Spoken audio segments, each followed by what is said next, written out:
thank you for the intro. Thank you all for coming. I mean, it sounds so cheesy, but it really makes me super emotional just being here giving this talk today or tonight where I am. Just having volunteered at Creative Mornings and having sat through so many talks from so many inspiring people, just being here. It is a dream come true. I would never have thought that I would be doing this, let alone from Zoom in New York during a health pandemic. It's all just so crazy. But here I am, live from New York. It's Thursday night. My window's shut because my neighbors are watching The Office super loudly. So if I look shiny, it's sweat. Okay, so yeah, purpose. I guess it's such an amazing opportunity as well to be speaking on this topic.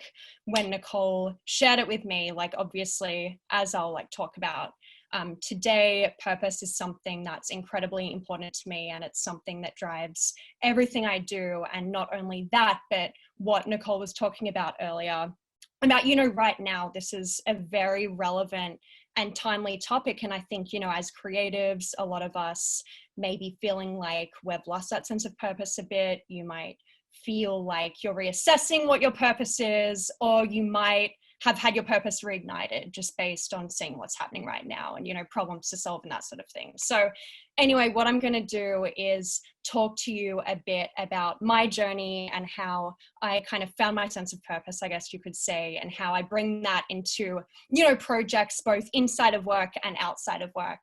And then just basically talk a bit more about purpose in a bit more detail and what it means to me and things that I've learned. So who am I? I am Chloe Saintilan.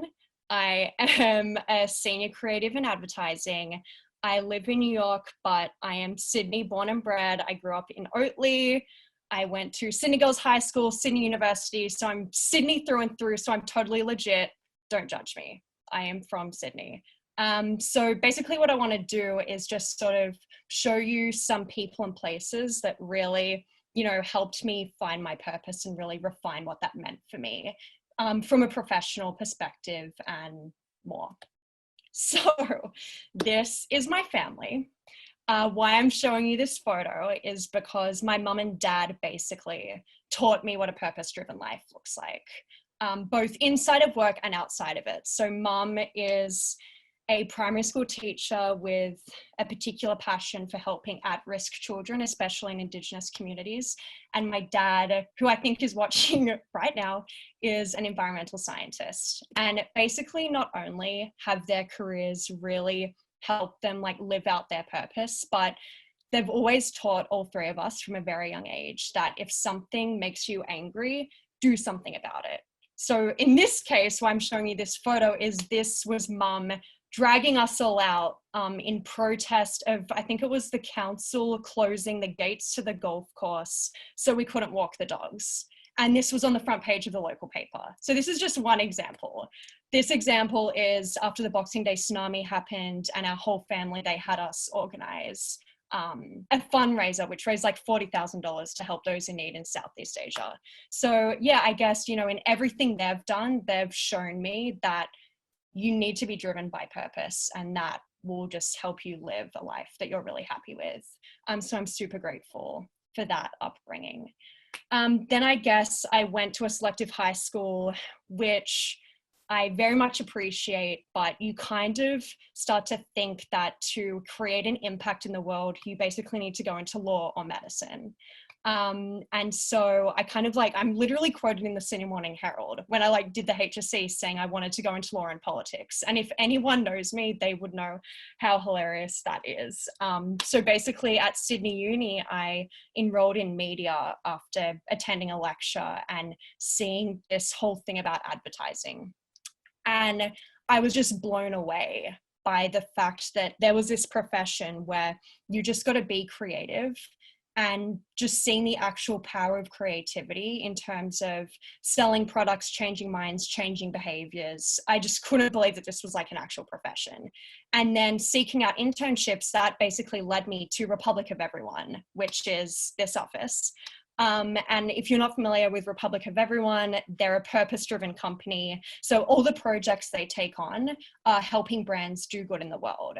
So that was another incredible eye-opening experience for me, seeing that creativity, even within advertising, could be used to not just sell products, but actually create change and do good in the world. And there I was also surrounded by super inspiring people like Ben Peacock, Jess Miller, who's also spoken at Creative Mornings, Scott Maggs, who leads Beard Season, which a lot of you guys might be familiar with. So basically a lot of initiatives outside of work that were helping them pursue creativity for good, which was very inspiring. Then basically I did award school and got hired right out of that by TBWA. So I was only 20 at the time when I started full-time at TBWA. And so it was a dream come true, suddenly being put on projects like, you know, launching Amazon in Australia and doing Tourism New Zealand's brand film. It was an incredible time. But as I did more and more there, I realized that the projects which really made me feel like what I did mattered and made me feel, you know, that sense of purpose and proud about what I did were the projects that were helping, you know, people in some way. So some examples of that are a music video that promoted people in engineering.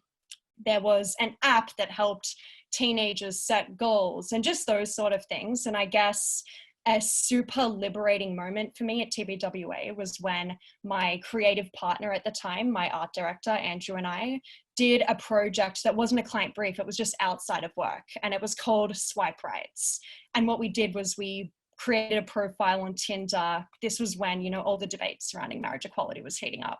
All we did was create this profile on Tinder where when you swipe right, your name got added to a petition for marriage equality. That's all it was. And suddenly a few days later, we had tens of thousands of signatures. It got press. It turned into this huge flag that was waved at Mardi Gras. And that was just something that we did in one afternoon after work that gained all that traction and made us feel like we were contributing to a cause we cared about in some way. And just that realization that you can have this sense of purpose and pursue that in projects outside of client work, that was probably the biggest takeaway for me from TBWA. So obviously now I'm in New York. Basically what happened there was, I think like a lot of creatives, New York is like a mecca for, you know, working just on like projects at a huge scale, I guess. And just sort of what really attracted me to New York were the sort of people there. Like everyone here has a side hustle and then a side hustle, and everyone is just being creative all of the time. And I know that's the same in Sydney, but in New York, it was just, you know, something that I really wanted to experience. So basically a mentor in Sydney set up a chat with Chris Northam, who was the head of creative for North America at the time. And next minute was on a plane to New York, moved here, and yeah, now I'm at RGA. So basically I got hired at RGA alongside my now creative partner, Zach, to help revitalize the Mercedes-Benz brand. So Mercedes' problem was that people kind of saw it at this, kind of perceived Mercedes-Benz to be this stale kind of like old heritage brand. So basically we got tasked with finding stories and telling stories to sort of, you know, bring it into the 21st century in a way and make people realize that they actually stood for something. So to do that, we kind of looked at their history to sort of find examples of stories that we could tell that sort of gave it a bit more relevance. So one weekend we were just kind of like looking up stories and reading into their history, and we came across the insane story of this woman called Evie Rosquift, who is pictured here. And basically in the 60s, she taught herself how to drive while driving to her vet school. And her husband at the time was a race car driver. And so she would kind of like watch him race and watch all the guys race, because at the time driving was kind of perceived to be very unladylike. And she was just kind of like, yeah, I should give this a go. I should try it. So she entered what is probably the toughest Grand Prix in Europe, the Argentinian Grand Prix. And we could not believe it when we were reading her story. She won by 2 hours. set a record in every single stage of the race and beat the previous record holder by like over 3 hours. So we couldn't believe what we were reading, and we're like, Mercedes has to tell her story, because it's so incredible that, you know, at a time when women were really discouraged from driving, they were the brand behind this trailblazing woman and were a part of the win. And she actually went on to, you know, be an ambassador for them, but no one really knows this at all. So what we did was we created a film, which I won't show today, which showed her win through all the amazing archival footage that we found. And Zach flew to Sweden and had her record her story, which plays over it. And then we kind of released the film, and it was incredibly well received. And we just realized that this story has so much potential to create change larger than just a film online. So Mattel is a client of RGA's, and what we did was we went to Mattel and said, why don't you turn Evie's Mercedes-Benz into a toy car to inspire girls, to show them that, you know, like Evie, they can do anything. And obviously, you know, they saw the potential in this, and now the car has been made and it's sold in over 40 countries. And Evie's story is actually now being taught in curriculums in 26 US states, which is pretty insane. So what I am going to show you is the film that we released with the toy car that we did with Mattel,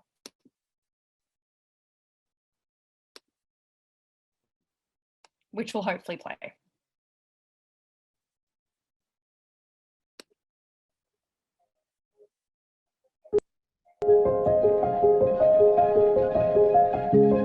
I would choose the unicorn, the doll, and the ballerina girl. She has a beautiful dress, nice hair. She likes to twirl.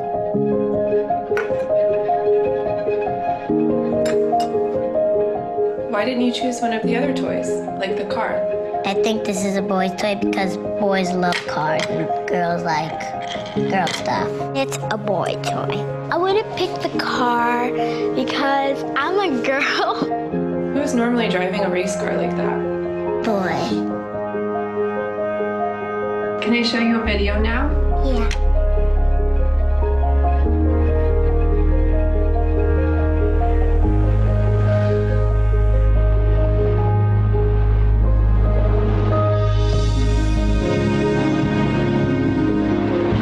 They say I could never finish. So I finish first.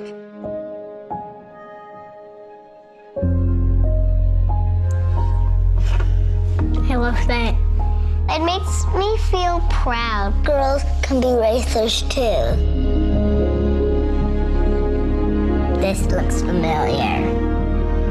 Not only boys can play with it, girls can play with it too. Was that how fast she went? Everyone told her that she couldn't do it, but she proved that she could. I think she believed in herself, and then she did it.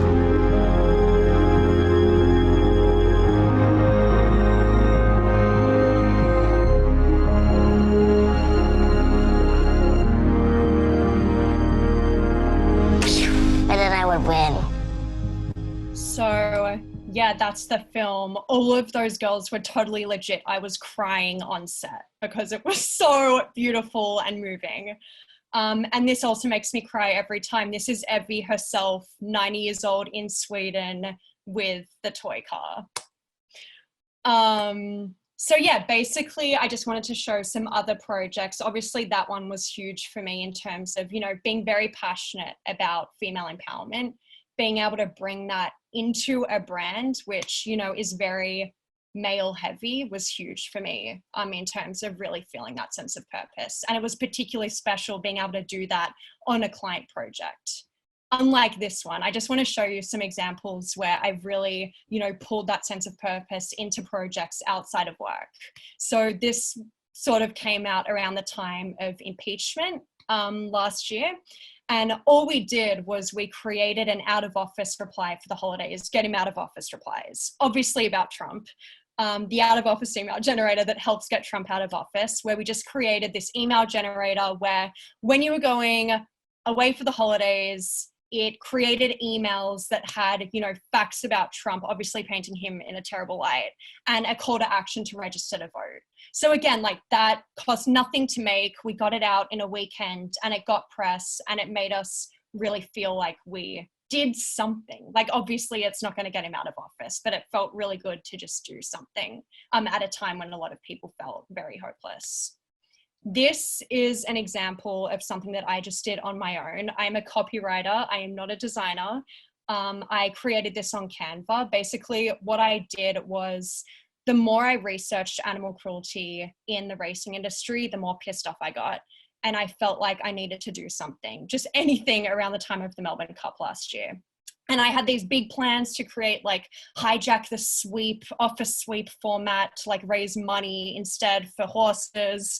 But in the end, I just, like, didn't have any time, but I still just wanted to do something. So I just jumped onto Canva, which is like my saving grace, and just created an Instagram account called Fuck the Cup, where I just created content for people to post in their feed and on Instagram stories that just sort of spread the facts and directed people to instead, you know, donate to relevant organizations. This came out just before COVID blew up everything. And what I did was, I discovered that I made the super disappointing discovery that there were no women in Cairns Hall of Fame or Australia's big Hall of Fame either for advertising. So obviously that was incredibly shocking and disappointing. And I wanted, again, to create something big that would, like, create a lot of conversation. But again, I didn't have time because of paid client work.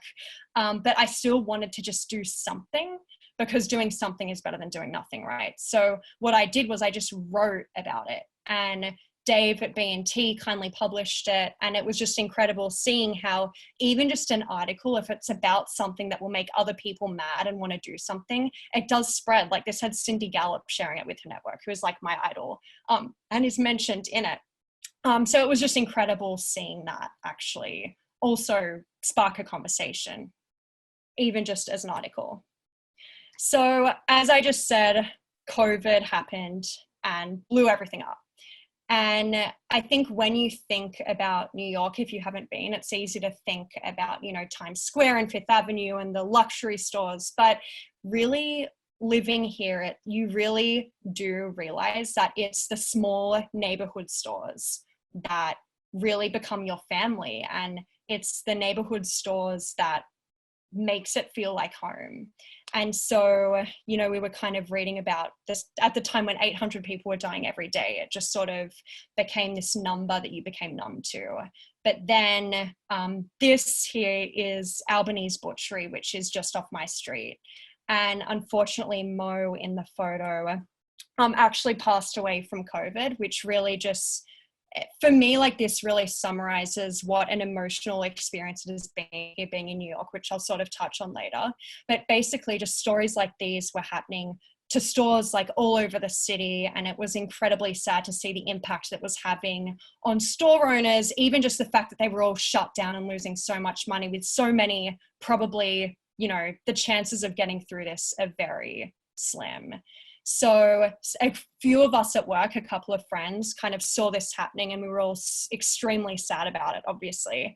And we just felt this immense sense of purpose to just do something, even something small, just to help these people who are our family.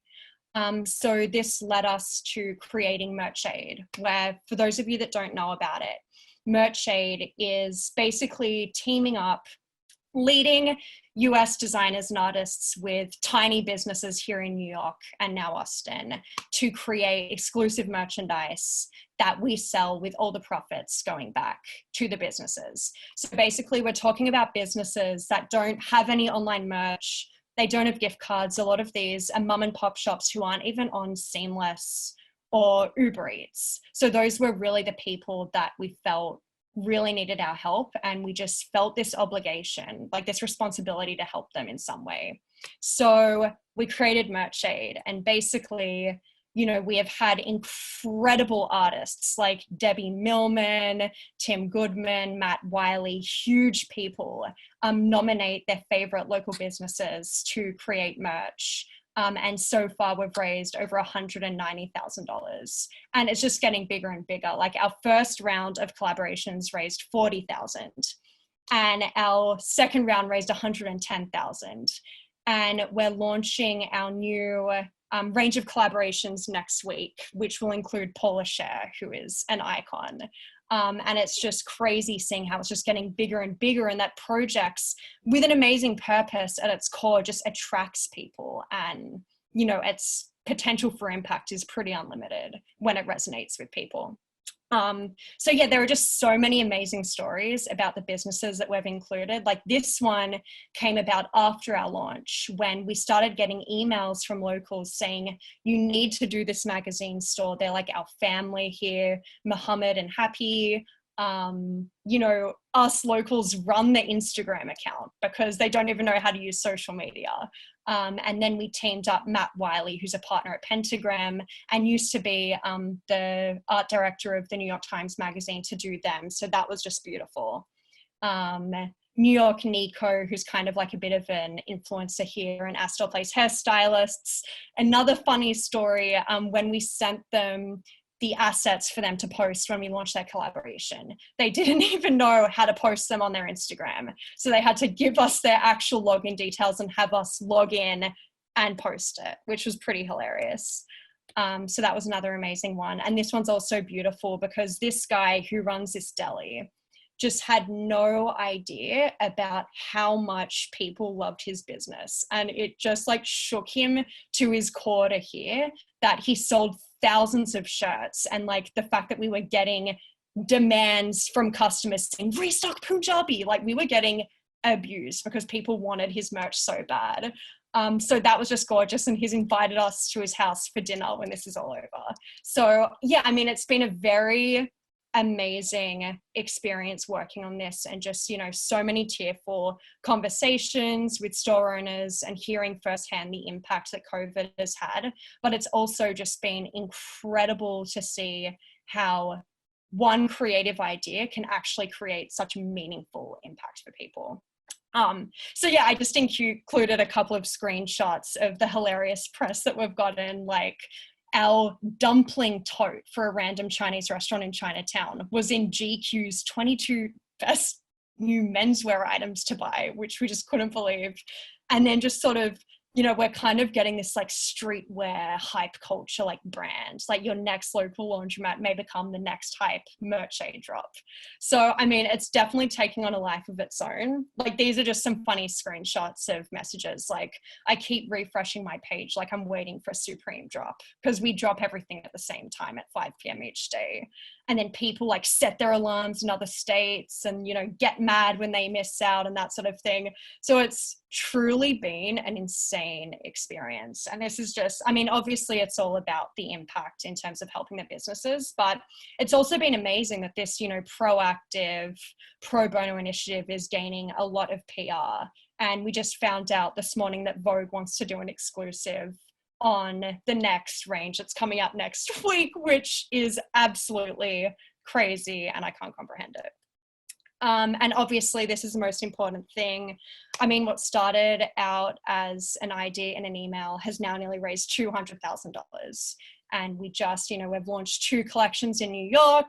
We just did a capsule collection in Austin, which also went super well. And we're coming to LA and other cities. So yeah, I've never felt such a strong sense of purpose in what I've been doing. And I think I'll sort of talk about this more towards the end of this talk, but just being in New York when everything was blowing up, the sense of hopelessness was incredibly real, seeing everything just falling apart around us, and being able to do something for the people that are our family has just been a once in a lifetime experience. And for me, it's really, really shown to me that purpose-driven creativity can create real impact for people.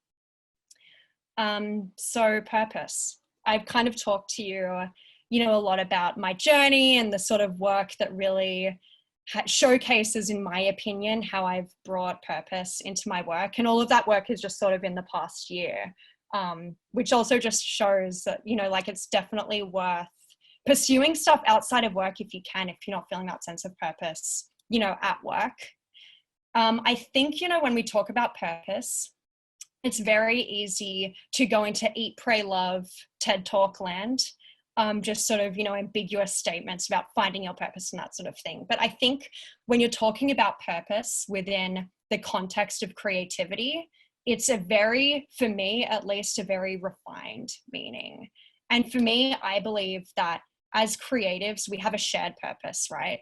When we see the power that creative ideas, even ones that haven't even had a major production, can have, they can create real impact. And so I think when you see that power, it's really important to realize that our shared purpose is to help the world through creativity. And I believe that this isn't just our purpose, it's actually our responsibility. And that if we can see something that needs changing or needs money or needs help in some sort of way, and we can solve it with some sort of creative idea, it's our responsibility and we need to do that. I believe, as I've talked about, that purpose-led creativity can create real change. And I think all of us can think of so many examples of creative ideas that have truly impacted people's lives in some way. And I'll talk about this more in a bit, but purpose-led creativity is more needed than ever. During what's happening right now, I mean, the world has fallen apart, it needs rebuilding. There are so many people who need help, so many problems that need solving. It truly is now more than ever the time to really pursue purpose-led creativity. And it's also easier than ever. Like, fuck the cup. That was just made, whipped up on Canva. I just picked a background, picked a font, wrote the facts, got it out. And it took me like an hour. And it felt really good getting it out, which is this point. Purpose-led creativity feels really good. And I think, when we get bogged down in the day-to-day of client work, obviously we need to pay the bills. We need to do client work. But I think it really is important to know that if you aren't getting that sense of purpose through that work, you are not limited to only working on projects at your company. You're a creative, like you can go out and do whatever you want and get it out in the world. And it's never been easier and it feels really good. So again, eat, pray, love. I don't want to go down that route and just give you a bunch of random facts about purpose-led creativity. I just thought I would give you 4 kind of pointers that I sort of strive by in terms of, really maintaining that sense of purpose. And these are just 4 things that I've learned. Number 1 is what I just kind of said. Don't wait for briefs. If you aren't getting that sense of purpose at work, pursue projects outside of work and just make it. And doing something feels better than doing nothing. If you have an idea, but you don't have the time or the money to create it in its like fullest sense, how you had planned it, it's not a reason to just do nothing. Just do the bare minimum, get it out, and it still feels really good. Just creating something that makes you feel like you're contributing to something that you care about. And this just goes back to what my parents taught me. Act on things that make you mad. I think if you need a starting point of purpose-led creativity, like inspiration for projects, just think about what really pisses you off. And for me, that's gender discrimination, it's animal cruelty, it's domestic violence. And so those are the sort of things that I sort of focus on when I'm pursuing creativity outside of work. And just finally, I think I've talked a lot about, just initiating your own projects, but there are other ways to really, feel like you're living your purpose that doesn't require you to think of an idea and actually just do it yourself. So one example here is join a board. Here in New York, I joined a junior board for an organization called Day One, which is focused on domestic violence. And I just emailed them one day and asked if I could join it. And they're like, sure. And now I just give them ideas for fundraising and feedback on their social media. And that feels really good, just helping them out in some way, right? And then Unlimited. I don't know if you guys are all familiar with Unlimited, but basically what they are, they're an organization in Sydney. I think they're actually national. And all they do are they connect creatives with charities who need their help. So they're kind of like a matchmaker, creatives who want to do good and charities who are doing good and need a bit of help. And I looked into them just for some information to give you guys for this talk. And I found that they actually just announced this thing called Good Deeds Briefs, where charities can just post tasks that they need help with, whether it's fundraising ideas, editing a film, like creating some graphics, and you just sign up and do it for them. And so it just shows, like, you know, living your purpose and just pursuing that, it really isn't hard if you want to do it. And Unlimited makes it extremely easy. So you guys should definitely look into that if you're interested in, you know, helping out organizations that are focusing on issues that matter to you. So I just kind of wanted to end this talking, you know, a bit about what I've seen in New York, which has been very inspiring for me during this time. I was kind of faced with a super difficult decision, like a lot of expats here. Do we write it out here, or do we come home and write it out there? And for various reasons, I decided to stay. And I am so glad I did, because it has been such an incredible and inspiring experience to see how the creative community here in New York has really risen with this united purpose to help the city that they all love through this crisis. So just some examples that I just wanted to share. Just initiatives like, you know, obviously Chinatown is very mom and pop shop heavy, and this came up to sort of help them get online and just sort of, you know, face the new reality and help them there. And that's just a bunch of creatives helping them create websites. This one was just really encouraging people to, you know, just support their small businesses, and they created a bunch of content where people could like screenshot it and tag all their favorite businesses and direct people to ways to support them online. And that was just done by a bunch of creatives. I mean, obviously, like photographers and filmmakers are all doing things to keep people's spirits high during this time when, you know, a lot of people feel very helpless and, you know, need that inspiration. And this was just a nice example that I bought. An illustrator created this beautiful image of all the Australian cafes in New York as a way for Aussies to help the staff here. So just like a bunch of initiatives where creatives have really risen with that united sense of purpose to help New York through this. And I just kind of wanted to show you this video where I guess like I've talked about, you know, New York kind of having that sense of hopelessness and, you know, when things were getting really bad. And a bunch of people from Sydney actually created this film which gave New York this sense of hope. And this was honestly shared by everyone here because it just resonated in a way that I've never seen a film resonate with people before. And it was covered in the New York Times, shared by everyone up to like Hillary Clinton. It was just insane, the impact that this one film had when times were really tough here. And all they did was they grabbed a section of a talk that the governor gave at the end of his daily press conference. And all they did was just cut that with existing footage that they found online with some beautiful music. So I'll just play that.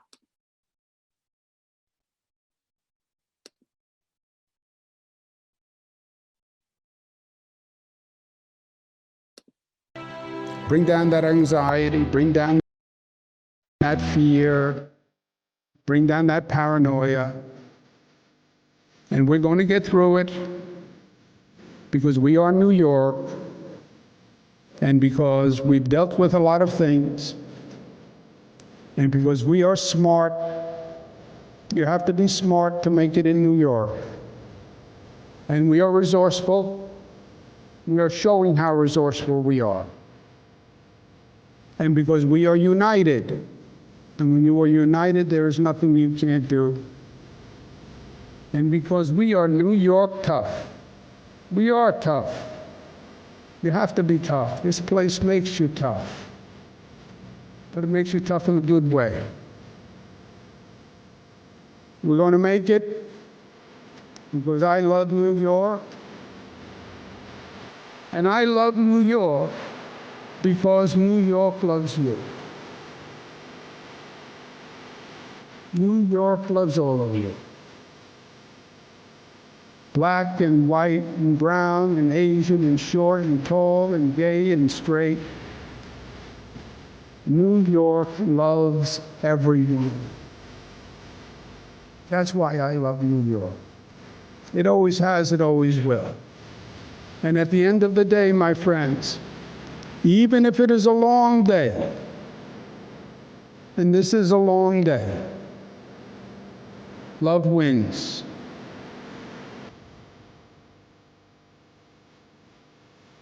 Always. And it will win again through this virus.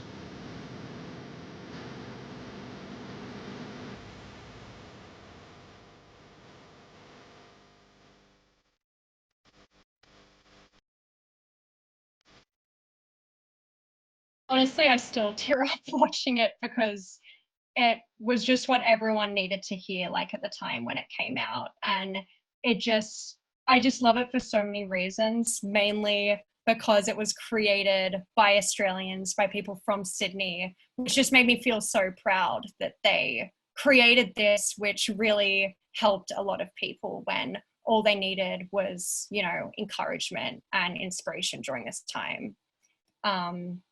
So yeah, I think we all make fun of this term because it's been used in every single freaking manifesto film that's come out from every single brand, unprecedented times. But I think in terms of purpose-led creativity, it really is also an unprecedented time. And, there have never been more people who need help, more businesses that need helping, more problems that need solving, more futures that need rebuilding and reimagining. And I just think we're incredibly lucky in a way to be creatives during this time and being able to use our skills to create meaningful change for a lot of people. And I just sort of wanted to leave on this note, just a challenge to go and create something that helps someone, whether it's, an Instagram story or just like a social post with something that you care about, or an idea that you make a Squarespace for and start like Merch Aid. Just go and create something because the world needs it and it feels really good. Thanks.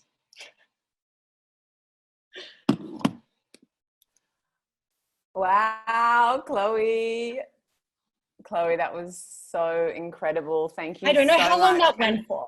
It either went for like 15 minutes or like an hour. I'm so sorry. You know what, hon? Everyone's still here. Everyone, send Chloe some love in the chat or some jazz hands because we can't hear everyone clap. So thank you. I'll clap. Charles can clap. That was incredible. Thank you so much. So much inspiration there, and you are very welcome. And we miss you. We miss you volunteering. I miss you. It's so nice to have so many familiar faces in the chat, in the grid. Yeah. So Chloe, we've got, we're going to have a time for a little bit of Q&A now with you. So we have some hands raised. So I'm going to go over to Cami. So Cami, you've raised your hand, so I'm assuming that means you've got a question. And Cami, I'm going to unmute you, and can you just ask a quick question for Chloe, and then that's how we're going to roll. All right. So hi, Cami. Hi, how are you? Thank you very much. First of all, it was super inspiring and motivating. Thank you so much. So I'll just do it quick. I was very impressed by your Merch Aid project, and I was wondering, because you mentioned that you are a copywriter, so you are not a designer, and I was wondering, like, I have the sense that many of us sometimes have like ideas in our mind, but then we like don't end up actually doing them, you know what I mean? That is the story of my life. So I was wondering, how was that process from the idea to actually doing it? And maybe you mentioned this while you were talking, but I was like just going into Instagram and looking at Merch Aid Insta and everything. So I was wondering, how did you put everything together? Like, who were the artists? And that's. No, I mean, that's a great question, and I probably should have explained that a bit further when I talked about it. I obviously had a lot of design help with Merch Aid. So I basically co-founded it with a designer and an art director. So, I mean, it looks so beautiful because they played a huge role in making it look amazing. And I mean, like Merch Aid, we kind of started with around 5 friends just sort of doing it together, but now we have like 30 people helping us because it's just growing so quickly. But yeah, I think, you know, I'm not a designer, and it really does feel like a lot of the time when you have these ideas that you just want to get out, you really do need that skill. And I'm probably preaching to the converted here, but I want to plug Canva for the 50 millionth time, because they really have made it so easy for me to just like actually bring ideas to life and get it out when I don't have any of those skills. But I also think like just finding, if you have an idea that resonates with people, like people will also want to get involved. So just sort of reaching out to people, even if it's just over LinkedIn, and just asking if they would want to work on it with you as well. It's been incredible, like with Merch Aid, because the purpose really resonates with people. They naturally just want to help out. So I think you'd be surprised at the amount of people that would want to help you with ideas if you just asked them. Great. Thank you. Okay, and so next we're going to go over to Tiff. So Tiff, what's your question? Hey, Chloe. Love your hair. Thank you very much. Love the talk. Thank you so much. Awesome seeing you, crushing it as always. I kind of wanted to ask more about like the brand work, and how do you balance like brands who want to actually do something purposeful versus like just jumping on an opportunity just because they think they should, like with every brand coming out with like a COVID response. Like how do you actually make it meaningful rather than just opportunistic? That is a great question. I think we've all seen like a ton of fails in terms of like brands just jumping on the bandwagon. I think that's why I really loved what we did for Mercedes, because they had been walking the walk for decades and people just didn't know about it. Like I think brands, I know like with RGA especially, they really do put a lot of thought into what you just said and ensuring that it isn't just opportunistic. And I know with a lot of our clients during this time, they've really tried to not just do campaigns and create actual things that help people. So like an example is what Amex has just done with RGA, which I worked on, where they basically wanted to help small businesses. And so RGA helped them create this platform called Stand for Small, where it was like a bunch of big organizations coming together with tools to help small businesses. And just stuff like that, I think far exceeds just like getting a little manifesto film out that people will probably make fun of, actually creating something meaningful. But yeah, I think that answers your question. Yeah, awesome. Thank you. Thanks, Tiff. Okay, I think we've probably got time for one more question, and then we're going to head back and see what Bill has created. So, Olivia McDonald, ask your question. Olivia, are you there? Where's Olivia? There we go. Sorry, I was still muted for some reason. Hi, Chloe. This is So first of all, thank you for your presentation. I'm honestly like so inspired just to see like how passionate you are about like what you do, and that like, you know, like you're obviously like in this industry because you want to change people's lives, and I just really admire that. So my question was, with the Mercedes and Matchbox spot that you showed us, how do you sort of get that organic reaction that you got from the kids to sort of work with your idea? Or is it that you know, get that reaction and sort of build the idea around it? Like, how does that work when you do a spot like that? In terms of shooting it? Yeah. I mean, the funniest story about that, we just did it super organically. Like the girls, they were real girls. We got them in one by one and they had no idea what they were doing. And so I guess part of why it was so moving was we really just did it organically, and we saw that the experiment actually worked, which was so shocking and like incredible at the same time.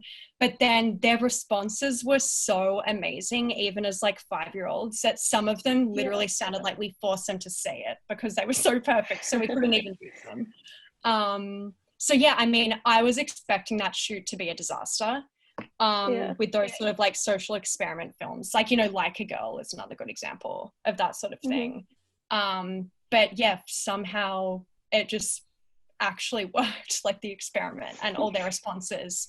Like every time I watch that, I get so emotional because I remember that those responses, like just how real it was for them seeing Evie revealed to be the female driver and their shock and how it genuinely changed how they saw the toy car. So yeah, I think that shoot was an exception for social experiment films because I'm sure they don't all go that smoothly. Yes, you got lucky. Yeah. Thank you. Thank you. All right, thank you for your question. Okay, we're gonna stop the Q&A now, but Chloe, thank you so much. That was just inspiring.